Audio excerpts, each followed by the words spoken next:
Welcome, everybody, to the latest episode of Club Dynasty here on Club Fantasy FFL's YouTube page and wherever else you are watching us, Facebook, Twitch, and Twitter.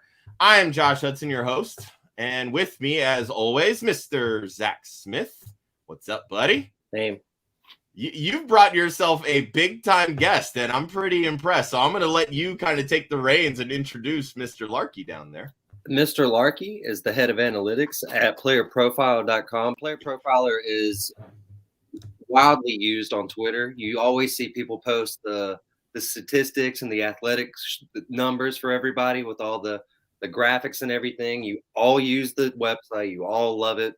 It's ran by the Podfather, Matt Kelly, Josh Larky. It's good to be here, you guys. Let's talk some Dynasty before we get to see if Mike White is going to put up 400 passing yards again. He probably won't, but look, he's we're the all god, here for okay? it. So. He's going to do whatever the fuck he wants. Like, come on.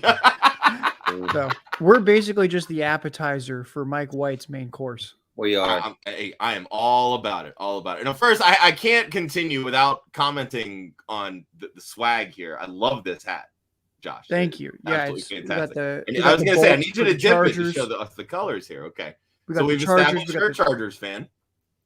Okay. Yeah, I'm in San Diego right now, so I'm a disgruntled Charger fan who was re-won over because Justin Herbert's just too damn fun to root against. So I'm still here. He's so good. Love it. Love it.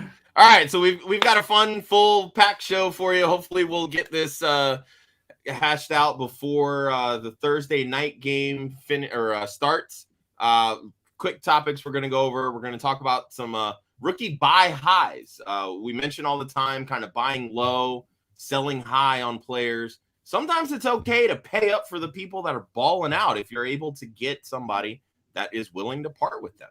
A lot of good rookies here. Another thing we're going to talk about is that we're going to do kind of a rewind on summer ADP. And this week we're going to talk about kind of the top 5 running backs, and there's some up and downs going here with where the top 5 landed over the summer. A few different team outlooks. We're going to touch on the Eagles, the Browns, as well as the Las Vegas Raiders, and I'll get some final thoughts from both Josh and Zach as we close out the show. So let's kick it off with some rookie buy highs.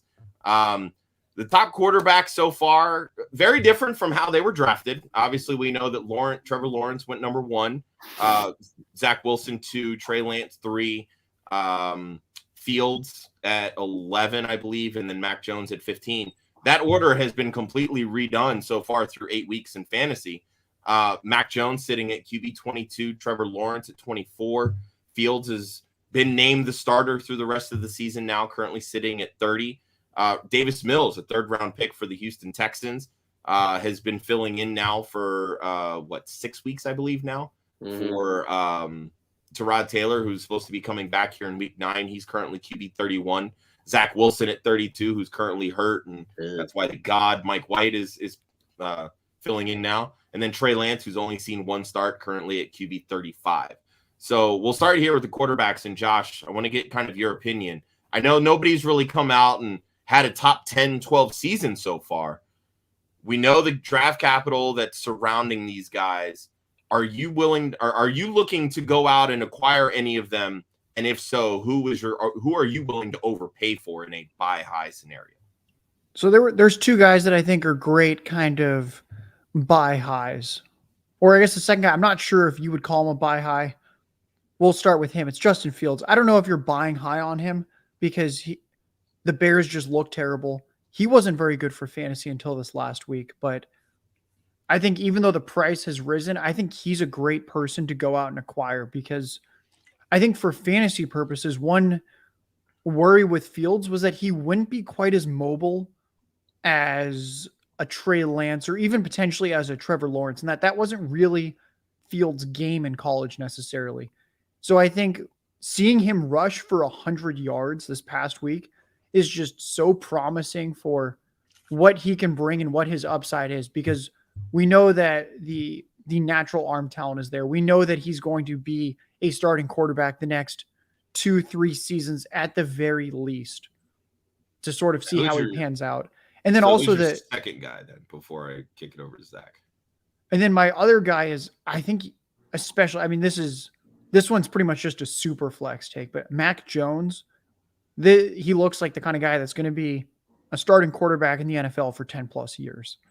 And that's just so valuable, that archetype of very stable quarterback production for super flex. So seeing that Mac Jones is for real, even with this just dreadful offensive skill core that's around him, I think that's really promising for his future. He looks like he's going to have he could have a Kirk Cousins type career where the guy is just always there. He's never putting up huge numbers necessarily for fantasy. Could luck into some high touchdown seasons, but I think Mac Jones is definitely for real. And I do believe you can still acquire him for a reasonable price. I think the price has gone up from where he was being drafted over the summer, but he's someone that I'm definitely interested in Superflex. You have to get him now before people realize, oh my goodness, I have 10 years or more of Mac Jones at quarterback. Zach? Yeah, I agree with him that Justin Fields is a buy.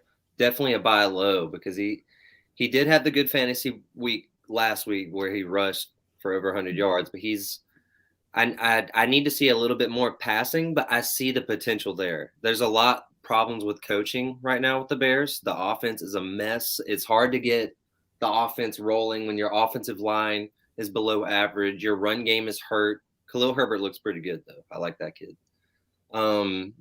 But I need to see a little bit more from Justin Fields, but he has that potential. If he gets passing down with his rushing, that's somebody I want on my teams. That's somebody that has the Konami code or whatever people like to call it.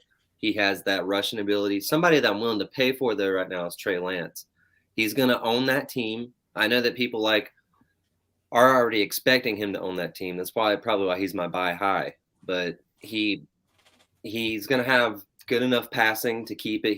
The rushing ability is fantastic, but he also has a great arm and he's really good with getting the ball down. I think him and Debo are going to have a good connect. I need Brandon Ayuk to wake up or come back to what I thought he was going to be this season. I honestly thought he was going to be Debo, and Debo proved me wrong in the first two games and made me look silly, which I'm cool with. I think he proved everybody wrong in week one, honestly. Man, he's on my Scott Fishbowl team, and he is carrying me to the promised land right now. It's him and Cooper Kupp. Yeah, they both. I think that Trey Lance and Justin Fields are my two out of the whole bunch. I like Trevor Lawrence. I need Urban to get out of there. It's almost like you would be looking to buy Trevor Lawrence with the expectation that Urban. He's my buy low because I expect him to Urban to lose that job either late this season or before the season starts next year. But Trevor's good. Trevor's was my QB1 this year coming into the season, and I know that he doesn't have the rushing that the rest of them do, but he does rush it, so he could be like a little upgrade over Kirk Cousins. And like Josh Larky just compared him to Kirk Cousins. I think he's got a little bit. He's got the limited rushing edge of Daniel Jones, but he's going to have the passing of Kirk Cousins, which is also something that I want. Okay. So I love that you guys brought up these two guys because I have trades to throw out here as examples that I've literally seen in my dynasty leagues. So with Trey Lance, this was actually preseason.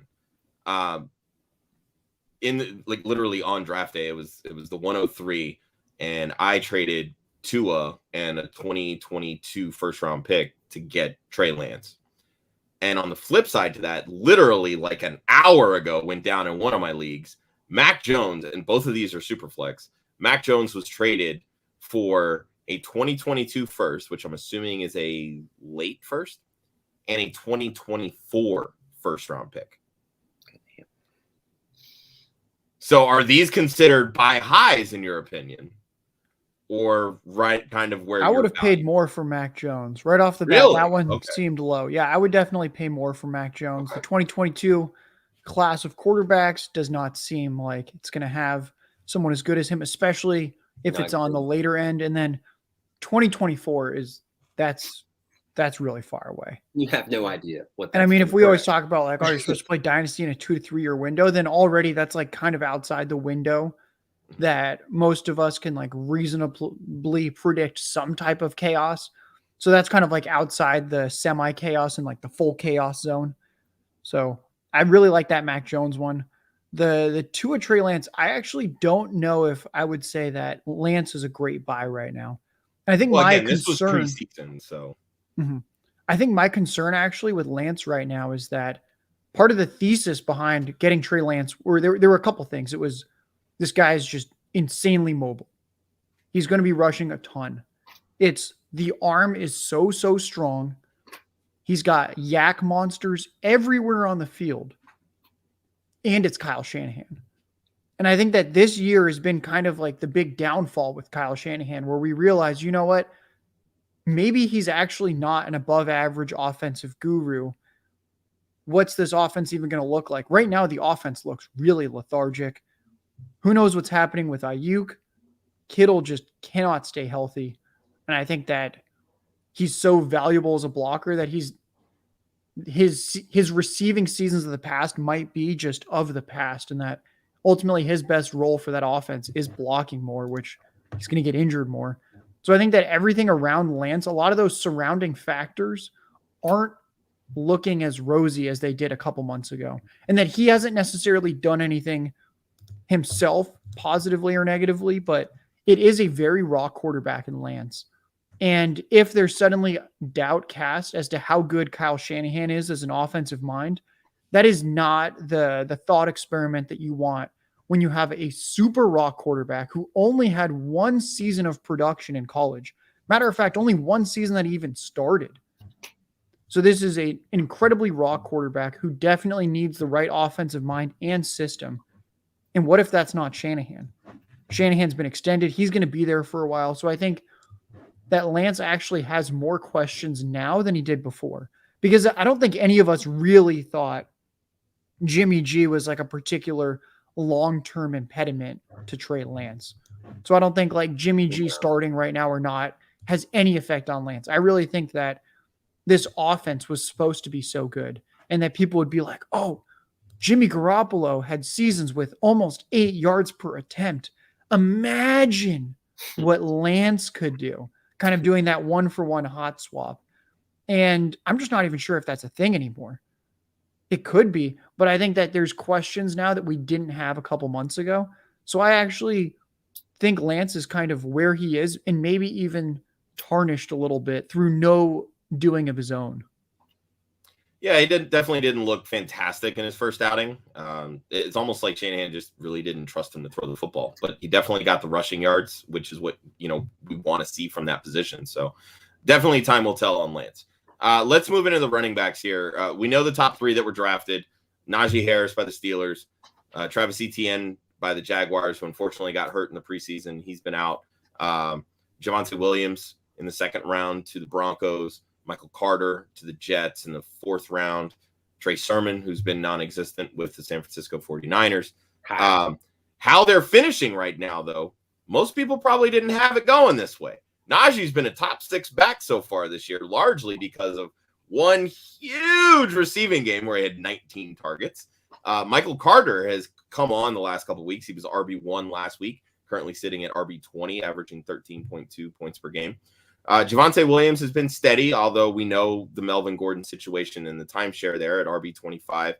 Chuba Hubbard getting some run here with Christian McCaffrey hurt, sitting at RB26.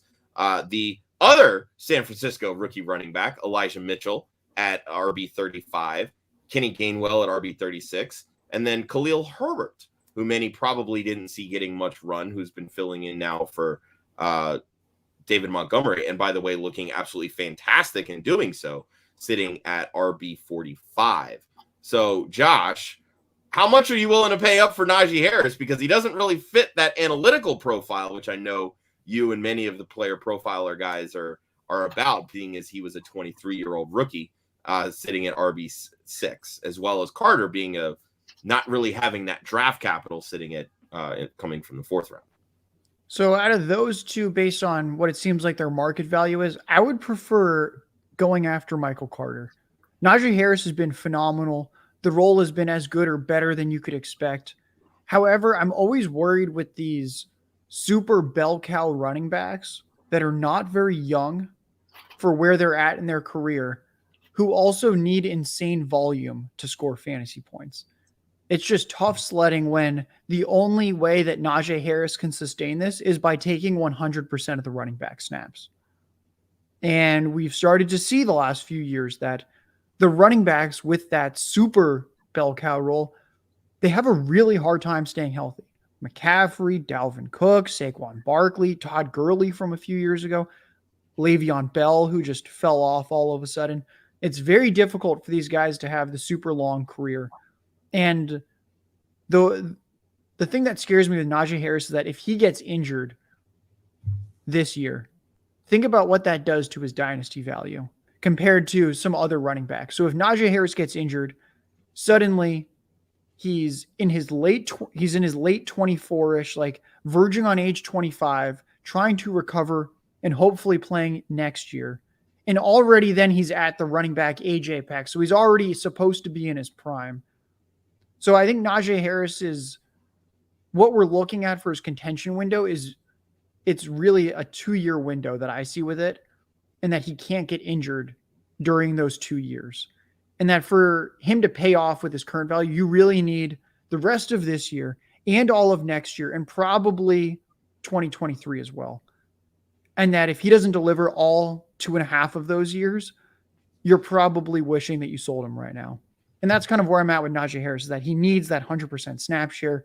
And we just don't really see running backs that can take that type of punishment and stay healthy. Zach? With Harris, I'm selling if I'm a rebuilding team. Absolutely 100%. I'm shipping. See you later, man. You can ball out on somebody else's team. That's cool. I'm going to hold him if I'm a contender. Or I want to sell him, but like he does have those 2 years. I know that the injury risk is there, but that's kind of the risk that you have with a lot of running backs. And his age does bother me, but it is his rookie season. He got some of that usage at Alabama, but he didn't get all the snaps at Alabama every single time he ran out there. So he may still have like we saw with Derrick Henry. Derrick Henry, when he first came into the league, he didn't get that usage. He didn't get like all the usage in the world that he gets now. He gets 300 touches a season. That's not how it started. Najee Harris is starting that way. So these 2 years that we had Derrick Henry, that he's been balling for us and that he's been not really that concerned with injury, that's what we see with Harris. So if I'm a contender and I can win, like I have him on one team with JT and Ezekiel Elliott. Of course, I'm trying to sell Zeke, but if I can contend right now, I'm going to keep him. I'm going to use that usage because Ben's probably I would imagine Ben's gone next year. So they're going to get a rookie, but they're going to get a rookie from the 22 class, and I don't like the 22 class. I'm not a big fan of it. There's a couple guys in it. George Pickens, if he can come back from injury, I love George Pickens. But like quarterback-wise, I know he's a wide receiver, but quarterback-wise, that none of them really show up for me. So they're going to use Najee Harris a lot next year too, in my opinion. But he's definitely a sell or a hold. Michael Carter is kind of a sell for me as well. I just don't trust the Jets right now. Their quarterback their first-round quarterback's getting outplayed by Mike right now. Dude, he's played one game, man. Zach sucked when he played. I'm never going to insult but Zach sucked when he played. He sucked. He did not look good. I know he played one game, and he's probably about to suck this game real hard.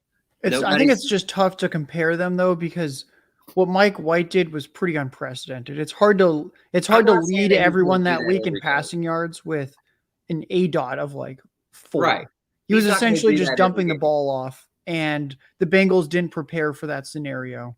Exactly. So he just dumped it off. The only quarterback that's really balled against the Colts is Lamar Jackson. Mike White's not Lamar Jackson, so that's not going to happen. He's probably going to suck tonight too. But Zach Wilson sucks. He's not looked good this It's year. just very different play styles. Like Zach Wilson's not looking to dump the ball off. Zach Wilson's looking to throw the football downfield. And I was hoping I would see a little bit of his accuracy that he showed in college, but it's just not that. It's not there right now. But he's still young. I'm not going to diss on Zach Wilson this entire time. He's still a young kid. I think just 3 minutes, but go ahead, continue. I think he bounces back, but he sucked the first couple of starts. I'm not going to sugarcoat it. So I think the case for Michael Carter and buying into him right now, because he was not someone that I was aggressively trying to acquire come rookie draft season. I was like, oh God, 4th round running back. He's small. We have no idea what the Jets are going to do. They have a lot of draft capital. They could just take a guy the next year. Rookie quarterback. This could be ugly. I think Michael Carter has shown one thing that's really important, which is rising up the depth chart really quickly and handling more touches and touches in the parts of the field that you want to see him performing well. We didn't necessarily know if Michael Carter was going to be more than like this 3rd down back plus a little bit more. So I think seeing him getting these like 60, 70% snap shares, it is promising. I know the running back room there is pretty bad. Ty Johnson. I like Ty Johnson. He's always been like a truther of mine that I think he's not horrible at football. But if we're being honest, like it's not a great running back room. There's a good chance he has a better backup there next year, or they invest some draft capital in another running back in the later rounds or trade for someone next offseason. But I think that what Michael Carter's done to this point shows that the coaching staff trusts him. He has performed better and better as he's gotten more touches.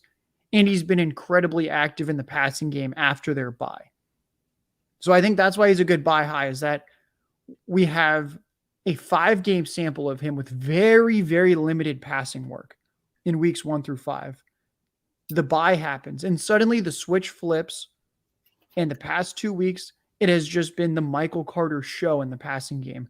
And that's kind of what we want. It's why I love DeAndre Swift. I like these running. It's why Alvin Kamara's had this incredible career. We always want to try and find someone that's going to be getting a lot of the pass work and just hopefully something else with it. And then if you get all the passing work with a little Hershey kiss of carries, next thing you know, you can be an RB1 in fantasy because of how valuable those running back targets are. So with Michael Carter, I would actually be looking to acquire him right now. I think if you got him kind of early 2nd round of your rookie draft, or if someone got him like early 2nd round of the rookie draft, you could offer right now a later 1st round for next year. And I think you can feel pretty good about trying to acquire Carter at that price. I actually hear you on that. So with Michael Carter, is he more safe even if they draft or bring in somebody? Do you feel like he's more safe because of his receiving work that he's received the past couple weeks and the snap share that he's had? Do you think that he would still have that 3rd down role if they still brought in like a bruiser or somebody that would just be a goal line back? Yeah, so I think his role is really secure. It's a valuable role to be the pass down back. We don't even know when the Jets are going to be good again. They're probably going to be trailing the rest of this year, probably next year. Who even knows when the Jets are going to be good? Yeah. It could be years. It could be Michael Carter's career. They're not good. And for a pass down back, I think that's great for Carter. Yeah. And I just don't think the Jets have any incentive to draft or trade for a running back that's good in the passing game. I think with Michael Carter, because they invested a 4th round pick and said that they would have invested a 3rd, because they did invest something in him, it's just super unlikely that they're going to go out and acquire either a bell cow at this point or a pass down back. And that like an Adrian Peterson type running back could very well be on their roster next year. And that doesn't necessarily hurt Michael Carter that much. Mm-hmm. So that's what I like about his archetype, is that when you can find these really good pass down backs with some type of draft capital who also show that they can handle some between the tackles carries, they usually have pretty long careers and their role is generally pretty safe. And that with a bruising back, the big fear is that he's getting you 4 fantasy points a game.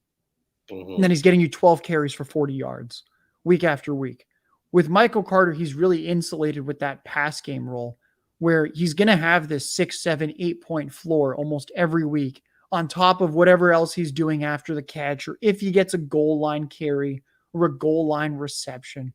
So that's why I really like Michael Carter. I don't think people realize that what he's shown is that he's probably going to be fantasy relevant the next 3-4 years. And it's really hard to say that about a lot of other running backs outside of like the 10 to 15 most coveted dynasty assets. So that's what I like about Carter, is that I feel like he's kind of knocking on the door right now, and the price hasn't quite caught up to that. Oh, I like that. Well, I'll consider my mind changed on that one. I like it. No, and as somebody that invested quite a few second-round picks in Michael Carter this offseason, they're paying dividends. So thank you. I like having my mind changed. It makes me feel good. All right, I'm going to try to run through these wide receivers and tight ends, because with the tight ends, you're basically looking at the unicorn here, who, by the way, is officially getting outscored on a points per game basis by one of my favorite tight ends from last year, Brevin Jordan, but we're not going to go too far into that. Jamar Chase, how many first rounders are you willing to give up? Because to me, that's the biggest buy high outside of Jalen Waddle. So 3. Josh. I don't even know if there's a number. I think you can just. I mean, I don't even like how many first rounders or dynasty are platforms letting you trade out to 2024. I think it really just depends on how far the commissioner sets the available draft picks. Yeah, I like what Zach said, like 3-ish. I really don't think that you can put a price on him necessarily right now, because what he's doing is he's producing at a crazy level. He's actually showcasing that he has 4.3 wheels. You can see it on pretty much every single reception when his yards after the catch is crazy. He's physical. It doesn't seem like there's anyone that could ever cover this guy. And then you have to remember that the Bengals are actually a very low volume offense right now. It's probably because of the Joe Burrow injury from last year, but this is a slower paced, low play volume, much more run heavy than many of us, myself included, expected for this year. So just imagine when they turn the play volume up, when they unleash Burrow. I don't even think we've seen the ceiling. What's he putting up in the show sheet? He's putting up 19.9 fantasy points a game. And he's averaging 20.7 yards per reception right now.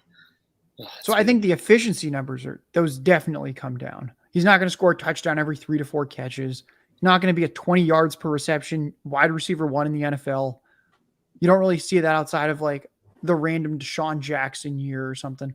So those efficiency numbers are going to come down.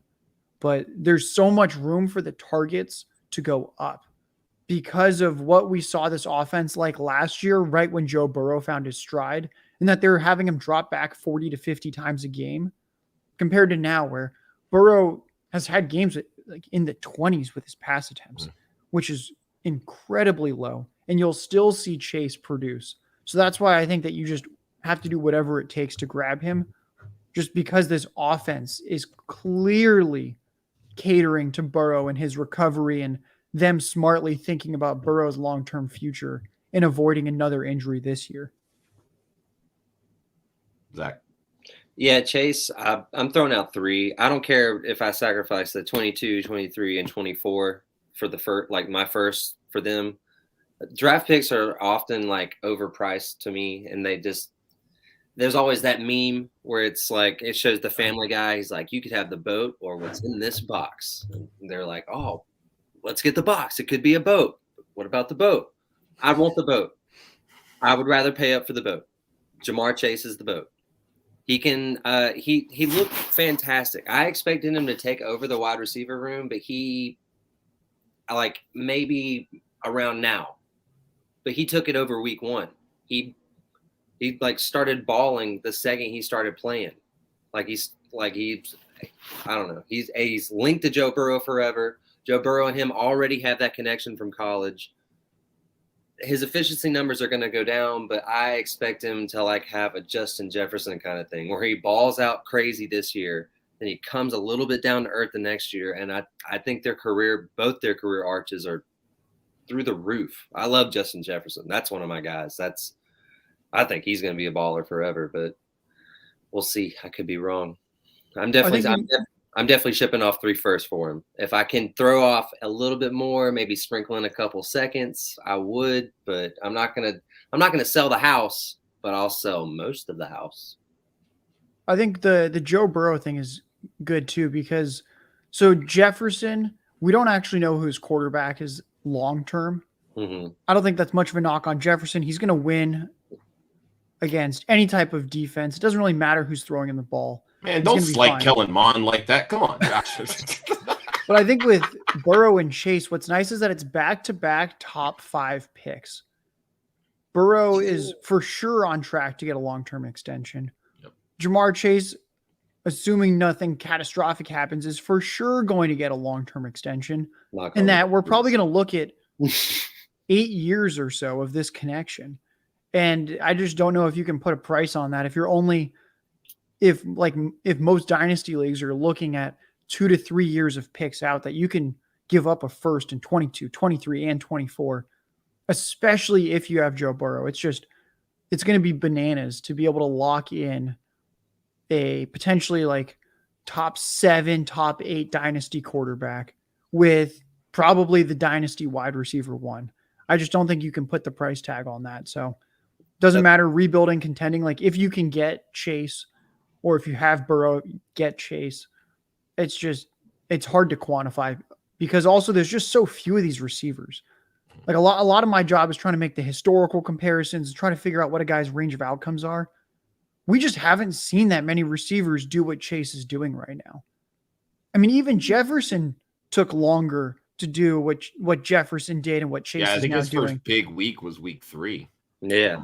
Jefferson took 3 or 4 weeks till he really exploded. Whereas with Chase, it was like, oh no, from day one, the preseason was the preseason. He's here to stay.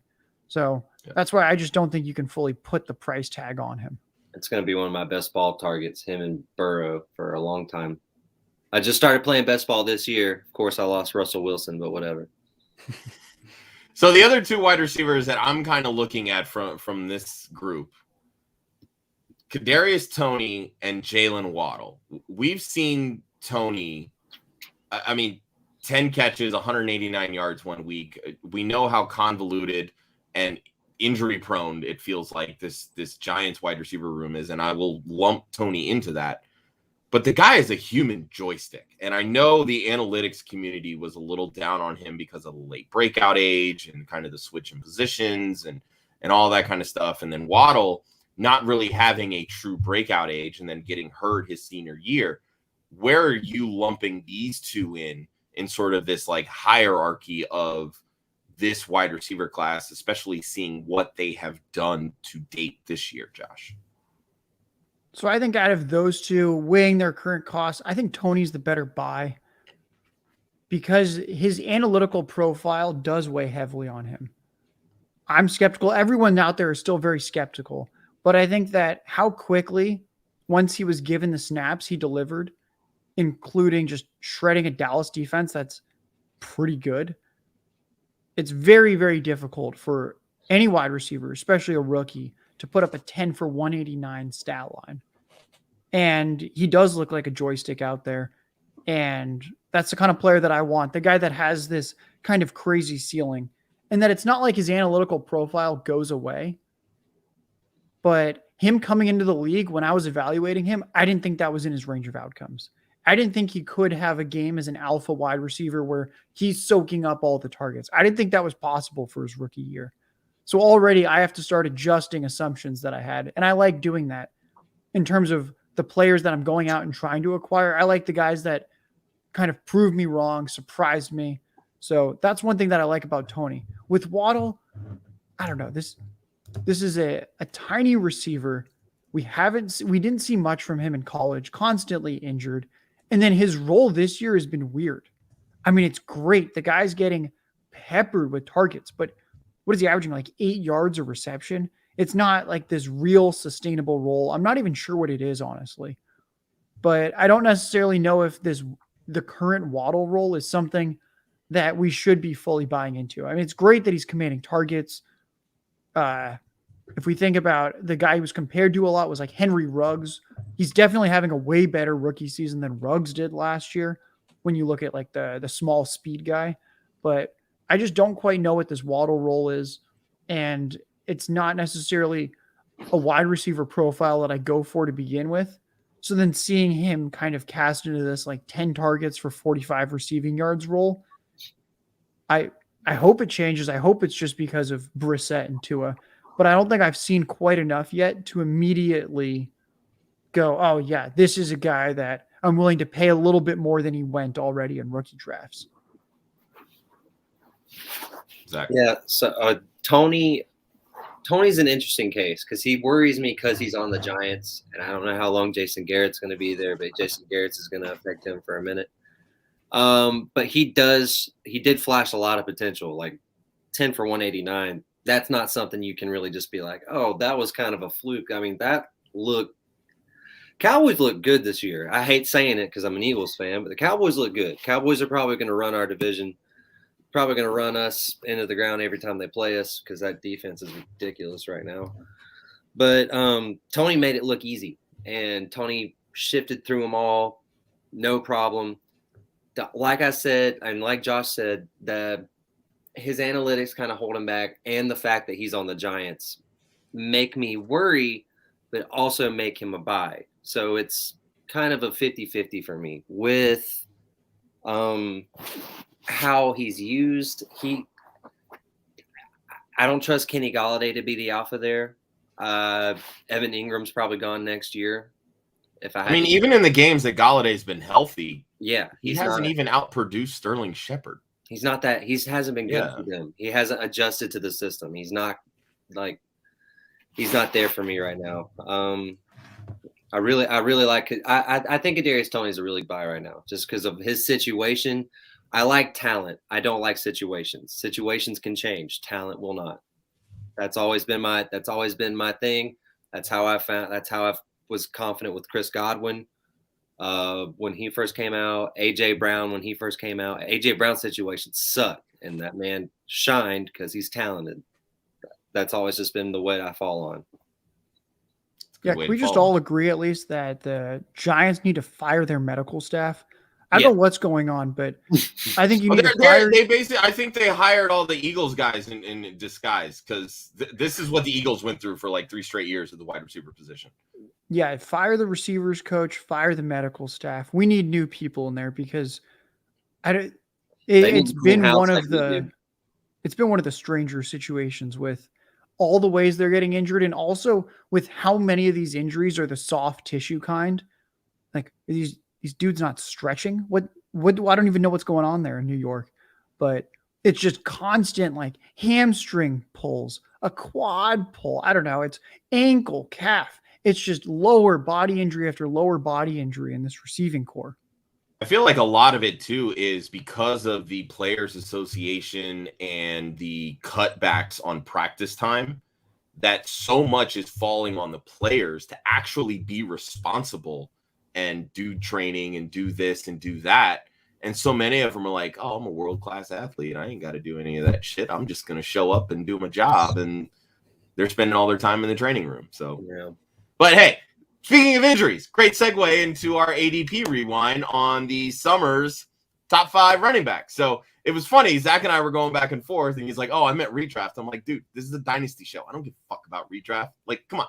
Here is your top 5 ADP from Dynasty at the running back position, going back to the fall. And really, there was no change here from 1 QB Dynasty leagues to Superflex. Top 5 really were Christian McCaffrey, Jonathan Taylor, Saquon Barkley, Dalvin Cook, Alvin Kamara. 3 of these 5 have already missed at least 2 games, if I'm not mistaken. Cook's missed 2. Saquon, I believe, is about to miss his 3rd. Christian McCaffrey's on about, feels like 10 weeks now. So looking at how these running backs, and you know, Derrick Henry was 6, and we know where he's at right now with an injury. So looking at these guys and the young bucks that have started to perform, the new additions that are about to come in with the 2022 class, which I know isn't near as hyped as the 2020 class or even like the top 3 from the 2021 class. Where do we see the top 5 looking, and how many of these guys, and I'm going to presume that Jonathan Taylor is probably going to be 1 or 2 again if he continues to stay healthy. Where are we seeing the top 5 looking as of, you know, where we're at right now, Josh? So I think right now, like you said, Jonathan Taylor's still a top 5 dynasty back. Thank goodness we kept one. I think We Swift. still got 9 weeks left, man. Chill out. Swift has to be included in there. So we've got JT, we've got Swift. I think Najee Harris just has to be included in there. And then I think Javonte Williams has to be included in there. Just because if we're thinking about Dynasty right now, we all know That Melvin surprises me a Gordon. little, only because he hasn't had that production yet that we've seen from Taylor, that we've seen from Swift, that we've seen from Najee. There's a lot of projection there. Yeah, I'm thinking kind of like when this season ends, what the top five is going to look like. And I think after this season, everyone's going to go, oh, Melvin Gordon's gone. It's the Javonte Williams show.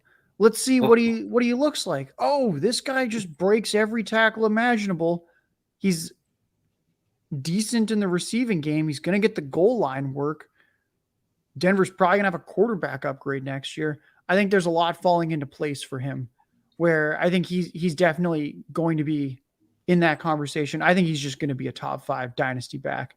And then I think the 5th spot after JT Swift, Najee Harris, Javonte Williams, I think it's probably CMC, Saquon kind of jostling for that number 5 spot, because Kamara is going to be 27. Who knows what the quarterback situation is? And at that point, it's just hard to be top 5 when you're 27. Dalvin Cook, he's going to be, let me check. I think he's going to be 27. 26. Oh yeah. He's going to be 27 as well next year. That's really old for a running back. All right. With Saquon, he'll be 25-ish. McCaffrey around 26. So they're still not super old yet. And I think that both CMC and Saquon have demonstrated this crazy, tantalizing upside and have the prospect profiles that show that these are just such elite talents that I think one of them, depending on which one ends this year better, I think one of the two of them will probably still be there, because they'd kind of be the Alvin Kamara age at that point. Like Kamara's 26 right now, still sort of a top 5 dynasty back, like going into this season. So I think CMC or Saquon, whoever stays healthy for the rest of this year, would probably be the number 5 in my eyes. Zach? Probably. We have the same 5, just different orders. So JT and Swift are my 1 and 2. To me, I think. Yeah, I don't think you can argue that. I think if someone's arguing that, it's an uphill battle. That those are like the 2. I want to put Swift 1 just because I love him so much, but it's probably JT for me. For 3, I still want to keep CMC there just because I still believe in his potential if he comes back. I know that Chuba's been good. I don't see him really taking that much from him when he's back. He's still going to take some, but not a lot, not as much. We could find out this week. We could. I would be down to see that. I hope we can stay healthy, which is a big if. Najee Harris is right behind him. And then Javonta Williams comes in 5th. 5th only because I just need to see him take it for himself next year. I don't need them to bring in somebody else. He's never had a backfield by himself. He had to share it in college with Michael Carter. Now he's sharing it again with Melvin Gordon. Not that he needs to. Not that, I think that he should own the backfield by himself now. They probably should have traded Melvin Gordon, maybe bring in a little, somebody to take a couple snaps from him, but give him the reins now. But it's okay. He's talented. I just don't think that the coaching staffs are going to let him have the reins. But I think he can earn them. I think he can take them from them. I think he can make them be like, well, it could be like a JT situation. They were giving Marlon Mack passing downs all the time, letting Marlon play like crazy. And then JT was like, you know what? I'm good. I'm going to catch the ball now. I'm going to run all the time. Marlon Mack hasn't done shit in the past 4 weeks. And it's been the JT show. It's probably how Williams is going to get his job. I just need to see it first. Najee has his job for the next 2 years. CMC is still young. Dalvin Cook and Alvin Kamara are both 27, so they're going to have to be out of the top 5, like you said. And JT and Swift have to be 1 and 2. So I think that's how it looks to me next year. It hurts putting CMC. CMC and Najee are going to have to fight it out for me over the summer. Najee may win, but right now that's how I feel. I think CMC stands above him for now, but that may be just on merit. I may not be thinking ahead too much. So I think with Javonte, why wouldn't he have a role increase in year 2? If we look at this very talented 2020 class, Jonathan Taylor, more snaps, a little bit bigger role year 2. It was already pretty big in year 1. It's bigger. I don't think Swift, have a bigger role. Akers was primed for a bigger role. We saw him in the playoffs last year. He was a monster. Dobbins was probably primed for some type of bigger role, most likely. We don't know what the injury. So it's like all these guys had the role increase, or we assumed that the role was going to increase from year 1 to year 2. I mean, Clyde Edwards-Helaire was getting, at least at the start of the season, before he was actually just not very good at football, and they started to give him a little bit less of a role. He had a monster role the first few weeks of this season prior to struggling, and then Darrell Williams got more carries. But these second-year backs, especially when they have draft capital, remember, they traded up for Javonte at the beginning of the second round. You generally don't trade up for a running back, and then in year 2, it's like, oh, no, we want him to be just a total timeshare back. That's just, there's not much precedent for that happening with that kind of draft capital. That was a similar argument with David Montgomery after his rookie year, how he just kind of like fell flat on his face, and everybody was like, look, they traded up to get this guy. Like, they're going to give him the football. And he proved us all wrong. He balled out last year, and he was on his way to it this year before the injury. So, yeah, all these high draft capital running backs, they always at least get the chance to be the guy. I think he's going to get more use. I don't think he's not. And like I said, even if they bring somebody in, he's still going to earn the job. Mm-hmm. Like I said, my biggest fear is the coaching, which is what it's always been. It's been the most that's the most unpredictable part of fantasy. We can predict how like good players are going to be, and we can predict like maybe this guy's going to fall off after a couple years. We can't predict how crappy coaches are going to use players. I think they bring in someone average, Javonte Williams, yanks the job from him. It just takes a couple weeks. That's my only concern. It's not a skill thing. I think he gets more touches. The coaching staffs, they always make me nervous with these new backs because we're moving away from a team using one person. We're moving away from teams having that one back that just runs the whole team. Jamanta Williams is close to that size, but he's just close enough to make me think that the coaching staff might limit it at first, like they did this year. But I hope that's not the case. Like Melvin Gordon's kind of leading the carries and leading the touches this year, but not by a lot. He's going to be gone. My thing is Javonte Williams will have the Melvin Gordon role where but he'll do it better. He's better than Melvin Gordon, I think, but that's just my opinion. I agree. Here, and I'll throw this one question out before we get into the team outlooks really quick. My one worry here with Javonte Williams is very similar to how a lot of us felt heading into this offseason with Antonio Gibson. He was great his rookie year, came in, handled the first and second down role, got a lot of touchdowns. We all thought, okay, former receiver in college, talented as a receiver, he's going to start taking those catches and third down work, and that hasn't taken place. Now, I understand he's dealing with a shin injury, and there's that caveat to it. But how much of that is in your head when trying to project out Javonte Williams? Because, again, and that's the same coaching staff. And you're bringing up the fact that they could very well have a different head coach who didn't draft Javonte Williams. Josh. So I think there's actually 3 differences between Javonte and Gibson that would make it not a super close comparison, at least to me. First one's draft capital. Trading up at the very, very beginning of the second round to get Javonte is far different from Antonio Gibson going in the third round. The second one is that Gibson, he didn't play running back in college. We had no track record. It was just, he was a sort of meh college receiver. But that means he's probably going to be above average as a receiver for a running back now that he learns running back. And it was like, he learned to run between the tackles his first year in the NFL. That's great. The wheels are up.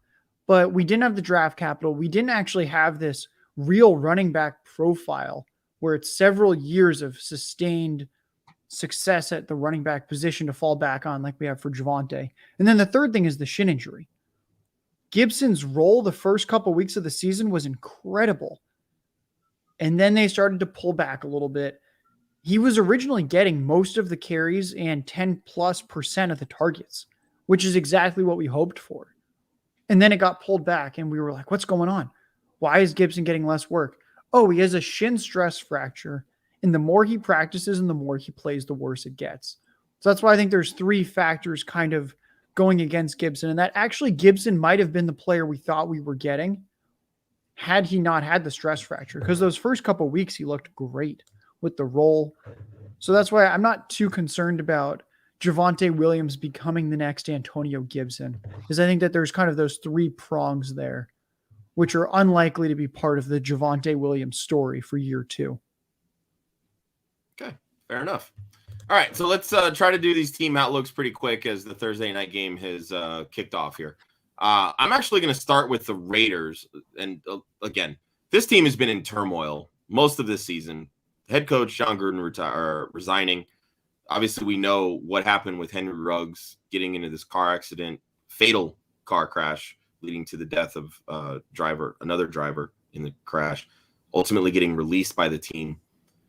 The analytics community has been very high on Bryan Edwards. Film people, kind of, sort of, maybe not really.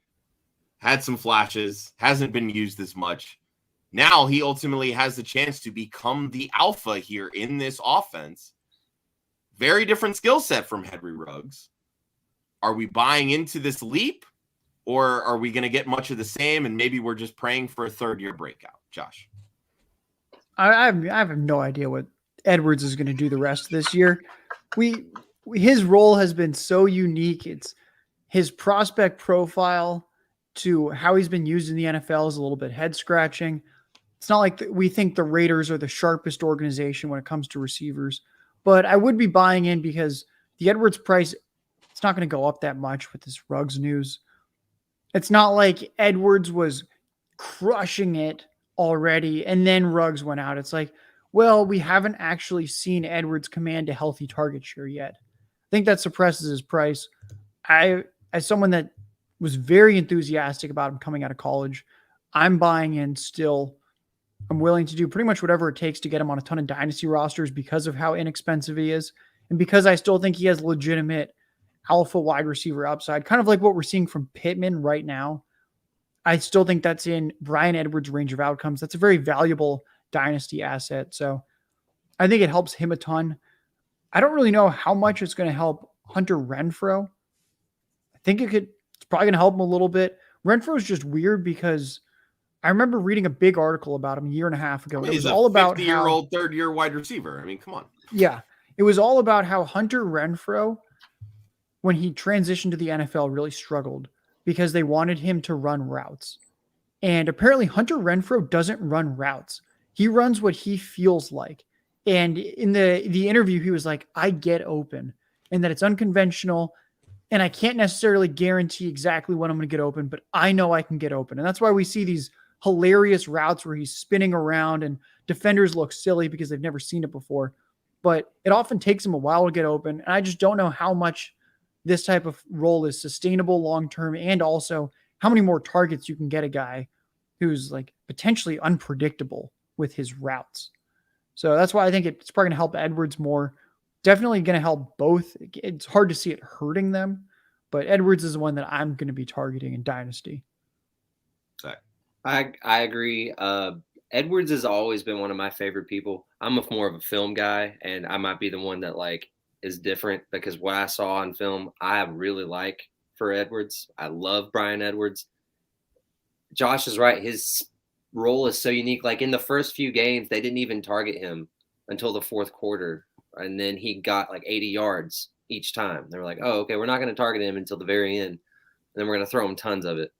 But he shows a lot of potential. He's shown a lot of potential. Now that Ruggs is gone, there's going to be a new coaching staff. I still think that because before Ruggs left, Renfrow was the wide receiver 1 at the Raiders, as non-opposing as a threat that he is. I've served Hunter Renfrow at my restaurant. I've met the man.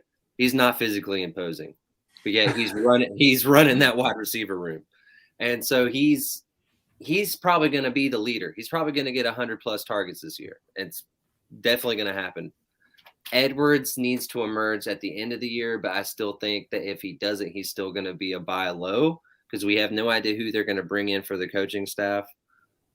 Like Josh said, the coaching staff has never really been that competent with wide receivers, but we could see a shift. There's always if there's going to be a new coaching staff, there's always a chance. There's always a chance that they're going to give players that earn their spot more opportunities. Renfro's not going to be the alpha forever. He's not going to hold on to that target share forever. Someone's going to take it. Waller's, of course, going to be the alpha target there, but he's already dealing with a little bit of injuries. He's getting a little bit older. He's not Travis Kelce as much as people want him to be Travis Kelce. I wanted him to be Travis Kelce, but that's just not going to happen. I don't know. That's just my opinion on it. I could be wrong. I'm cool with being wrong. I don't really care. When we're wrong, we own it. It's what we do. So the Cleveland Browns here, Josh, you've brought up sort of that age apex. We know that Nick Chubb, Kareem Hunt, both have gotten contract extensions within the last couple of years. We also know that both have missed extensive time this year, a couple games for each of them. We've seen Dearness Johnson come out of nowhere after everybody blew their fab on him last year and he did nothing. Had a great first game starting. Demetric Felton's been worked into this receiving role. How are we viewing this Browns running back room really for the rest of this season and then kind of going forward as Chubb and Hunt age with the younger guys behind him? So I think this year, whenever Hunt comes back, he's taking his role. I don't think Dearness Johnson is going to have any kind of role on Sundays when both Chubb and Hunt are healthy. When Chubb and Hunt are healthy, I think that's kind of the same thing with Felton. Neither of those guys are really going to have any type of real role, assuming health to Chubb and Hunt. I don't actually know exactly what Kareem Hunt's timetable is. It's kind of murky. He probably has another 3 to 4 weeks before he can return. I think when he returns, he just takes his role right back. I think long-term, they're both extended. The Browns have such a run-heavy game plan that works each week that I don't really understand why I know everyone's like, oh, watch, they're going to trade Kareem Hunt. Why? Kareem Hunt is a running back. Running backs don't go for anything on the open market. Kareem Hunt is a very, very valuable member of their game plan when he's healthy on Sundays. I just don't understand what team is going to make such an incredible offer for Hunt that the Browns are like, oh, you know what? We could change our offensive identity potentially.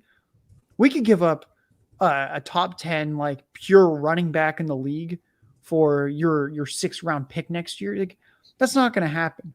So I think it's just going to be pretty much what we saw this year. I think that's the next 2 years, give or take, in Cleveland. I just don't really see they both got extended. Why would these roles change? They play super well together. When they're both healthy, the Browns offense is really good. So I really just don't understand a lot of the people talking about the imminent Hunt trade. Like, okay, why wouldn't a team just draft a running back in the 3rd or 4th round? Why would you pay some crazy 2nd or 3rd round price for Hunt to blow the Browns away? It just doesn't really make sense on either side. I got to agree with him. I'm going to save us some time on the whole subject. I agree with everything he just said about the Browns. I don't see Hunt going anywhere. I don't see Chubb going anywhere. Johnson's not playing when they're both playing. Felton, they didn't even want to label him as a running back. They want to label him as a running back wide receiver. Like, they don't even know what he's going to do. I think you're talking about Sleeper, not the Browns. So they use him as a wide receiver. They use him as a wide receiver. He's 186 pounds. He's gotten 2 carries and more reception. Like when they were doing like the whole Brown mix up, I thought he was going to get most of the receptions and hardly any carries. So they were going to use him as like a passing down back or like a split out wide receiver. They weren't going to, but Johnson's a great backup, but I think that he was a great backup. They're not splitting him out. They're just using him as a running back or like as a passing down back. But with all the OBJ drama, who's filling in? He's going to go somewhere, but I'm glad I don't know. Where's he going to go that makes him relevant? I'd love to hear a couple ideas if anyone's got some. I'm not asking about OBJ on another team. I'm asking about the Browns. Who is going to replace OBJ in this offense? Oh, DPJ. Donovan Peoples-Jones. Josh. I don't think that receiver is on the roster right now. Bazinga. I understand like Donovan Peoples-Jones. He's a lot of fun. He's big. He's athletic. He's also a 6th-round pick. He's mostly been running wind sprints when he's been out there. He had a couple nice games, but remember that his 100-yard game was buoyed because right at halftime, he caught like a 55-yard bomb in the end zone in triple coverage, which it's great. We love the highlight catch, but that's not necessarily a sustainable part of a wide receiver's game, is being the trusted 50-yard bomb with 2 seconds left in the first half. Before that, let me pull up the game logs. I had them stored up. Week 1, 79% snap share, 1 target. Week 2, 74% snap share, 1 target. Week 3, 63% snap share, 2 targets. Week 4, 59% snap share, no targets. This is not a guy that's really demonstrated he can sustainably command targets. I don't think that he's necessarily a long-term plan for them to heavily use him at receiver.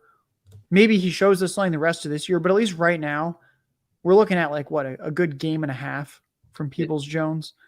And he's a late day 3 pick who has athleticism. So I think he's less likely to be the guy. And then Schwartz, I think, will always be a fun piece. Maybe he can be something more and have like a Percy Harvin breakout, but I think it's most likely that we just don't know who this receiver is yet. How much of that, though, is a product of the actual receivers versus the system that Stefanski runs? Josh. Oh, I'm sure it's a piece of it because it's such a run-heavy offense. But, I mean, if we have the first month of the year, Peoples-Jones ran like 80 routes and had 4 targets in 4 games. That's just doesn't matter how run heavy you are. There has to be something that Peoples-Jones was not doing well for them to say you're going to just be running wind sprints and we're never going to target you. So that's my concern, is that it's very hard if you're actually a good receiver to have that kind of month where you're literally just not even used. It's basically like Jalen Guyton, where Guyton's the ultimate wind sprinter, where he's out there healthy amount of snaps and he might get 1 target a game. I guess he's a Band-Aid this year, and then next year he gets replaced. So I'm just very worried that Peoples-Jones is a very fun player for a couple weeks. Might have another big week at some point this year without OBJ, but he hasn't shown me anything right now that makes me think he's a legitimate long-term piece of this offense. That makes sense. I feel like he could do it this year. But not. So we'll end on Zach and mine's favorite team here, the Philadelphia Eagles. If the season ended today, they're looking at 3 top 10 draft picks in the 2022 NFL draft. Well, we can't draft. Which, hey, I would be more than excited about if Howie Roseman wasn't our general manager. So, obviously, we know the biggest question is Jalen Hurts going to be the starting quarterback? Not necessarily of this offense, but somewhere. And that was a hot button topic heading into off seasons this past year because people felt maybe this was a short-term gig. Talking about the state of this quarterback class, not really great, although I'm sure somebody's going to pop because it seemingly does that on occasion. At least one guy shines. So they have a pretty solid shot at getting one of those guys because they have 3 top 10 picks, supposedly. Please, no. And then all the other pieces, they brought in these wide receivers, 2 straight first rounds where they've invested in Jalen Reagor. They've invested in Devonta Smith. The team was very high on Quez Watkins. Everybody has been high on Dallas Goedert for so long. You know, Miles Sanders will be entering year 4. Kenny Gainwell possibly being more of just the receiving back coming from this like cult-centric system that Sirianni is running. Josh, what do you make of this team? Like, what are you anticipating going into not only just finishing out this season, but really what to really expect for next year, if anything? So I think Jalen Hurts. And I know that's a very loaded question. I'm sorry. So were they teed up for the 101 and they were going to get like a Joe Burrow type player or a Trevor Lawrence, and I would say, oh, Jalen Hurts is cooked. Doesn't matter what he does. When you can so easily upgrade your quarterback and you're just handed a can't miss prospect in your lap, you just take that quarterback. Doesn't look like the 2022 class is going to have a quarterback where it's so obvious that this is a massive upgrade over Hurts. And Hurts has a couple advantages. One of them is that he's already on the team and that he has some type of chemistry built and that they're getting to evaluate him each day. And then the other one is that he's a second-round pick. He's really inexpensive. And we talk all the time like, oh, that rookie deal quarterback, it's so valuable. Well, it's so valuable when it's a non-first round quarterback. So Hurts has all that going for him. And I just did a quick pull for some stats because I feel like some people make it seem like Hurts has just been dreadful. So at this point in his career, we have about 12 games started for him. 2,880 pass yards, 240 per game, 16 touchdowns, 8 interceptions, 7.1 yards per attempt. This is not good. This is not bad. This is just, he's a young quarterback.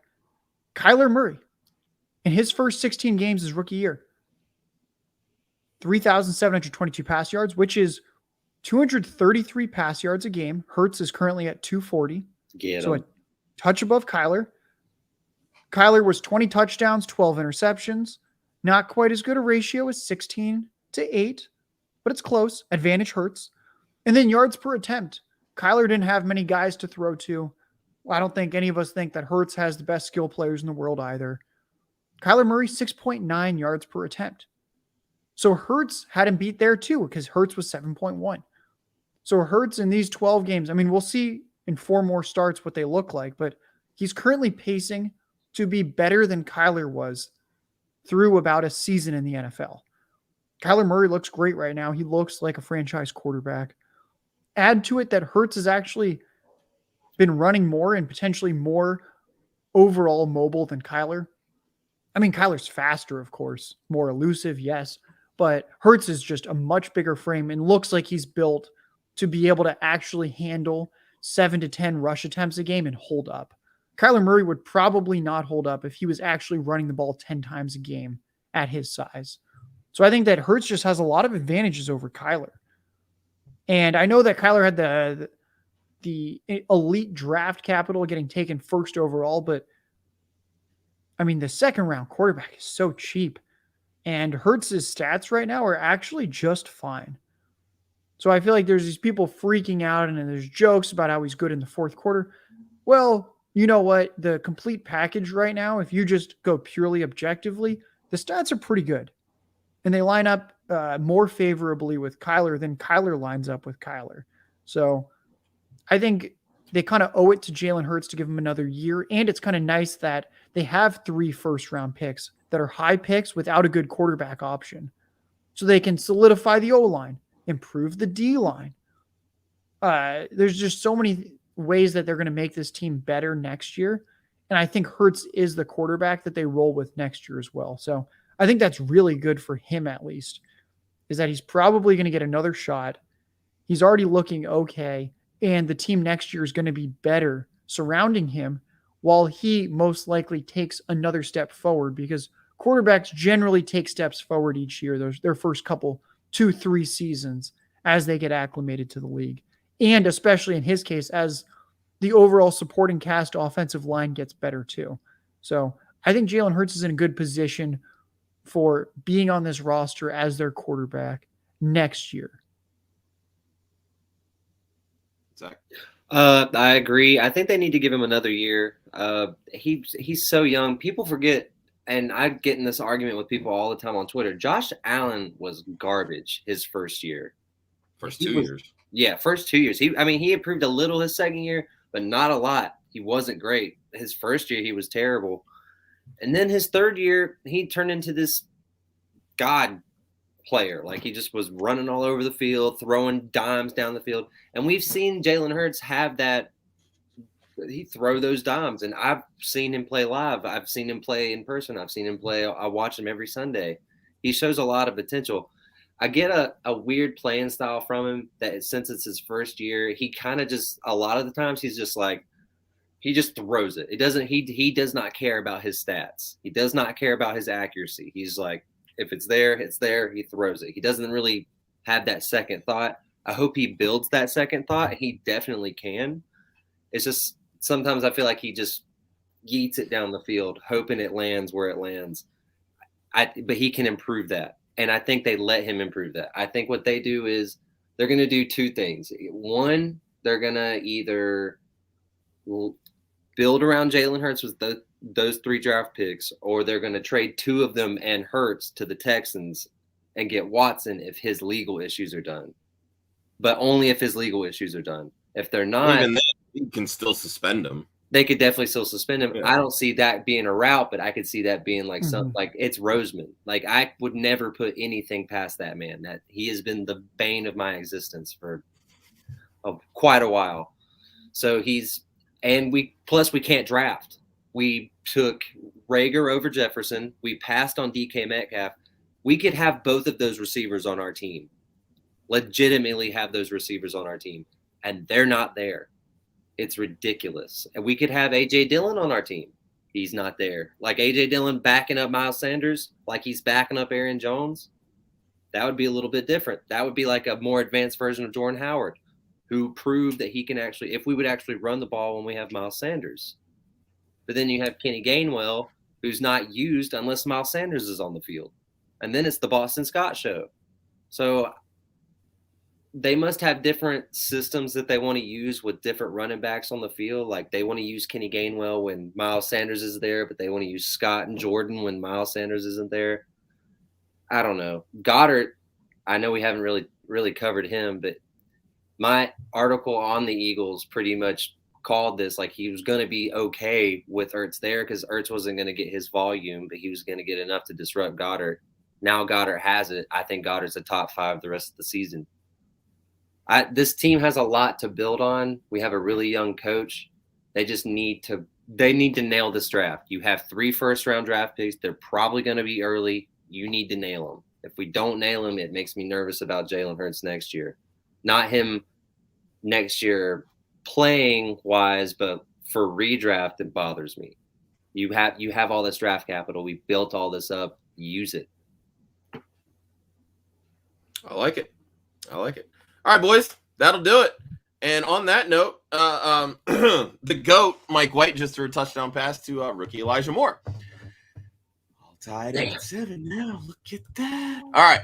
So, Josh, thank you so much for popping on with us. This has been insanely insightful, and I love bringing the analytics approach into where the film nuts like myself and Zach kind of collide. It's a very good contrast and really kind of gets you thinking, especially from a dynasty perspective, because both really are so important.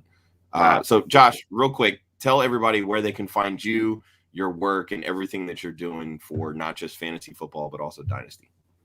You can find all my work on playerprofiler.com, and you can follow me on Twitter at JLarkyTweets. That should sum it up nice and easy.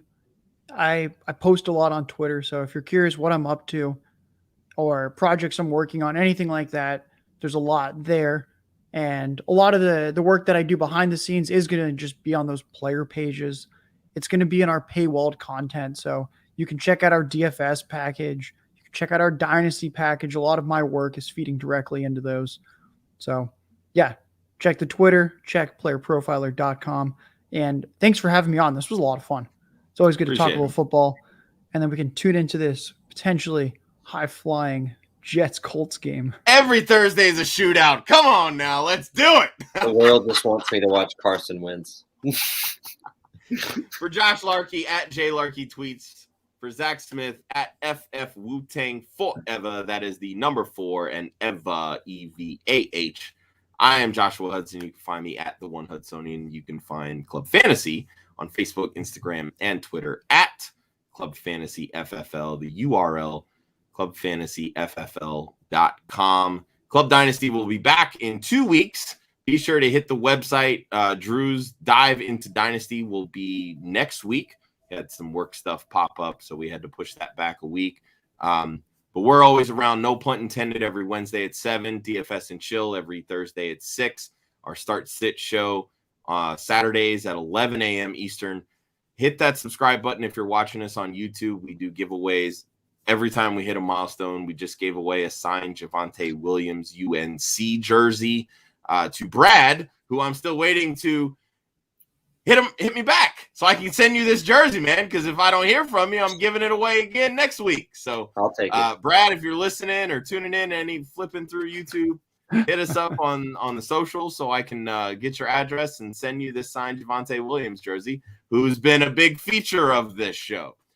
Always remember, defense wins championships and offense wins fantasy. We will see you guys in 2 weeks, and be sure to tune in on Saturdays. Start Sit different day.